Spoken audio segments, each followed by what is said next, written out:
નક્કી કરવાનું ભાલમાં તિલક કરવું છે. આપણી સંસ્કૃતિ છે, આપણી પરંપરા છે, આપણે ઋષિ મુનિઓની પરંપરા છે. કોરા કપાળ વાળો માણસ અપશુકન્યાળ કહેવાય છે. સુંદર કપડા પહેરવાય બ્રાન્ડેડ એ શુભ નથી, એ સુંદરતા છે. સોના ચાંદીના સુંદર આભૂષણો પહેર્યા હોય એ શુભ નહીં, એ સુંદરતા છે. પણ ભાલમાં તિલક એ આપણું શુભ છે, એ આપણું મંગલ છે. તેથી જે રોજ ભાલમાં તિલક કરે છે તેને સૌને મારા પ્રણામ.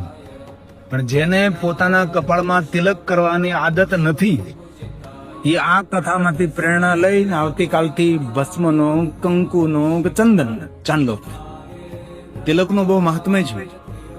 અમારા આચાર્યો જયારે આપણે પૂજા કરવા બેસે ને ત્યારે ભગવાનની પહેલા પૂજાનો પ્રારંભ કરે. પહેલા જજમાનના કપાળમાં ચાંદલો કરે. પેલા જજમાનને કે તમારા કપાળમાં પેલા ચાંદલો કરી લો. પેલા કપાળમાં ચાંદલો, તેથી ચાંદલા કર્યા હોય તો શુભ કાર્યનો પ્રારંભ ન થાય. તેથી આ શુભ મહાપ્રણ તિલક સમાન છે.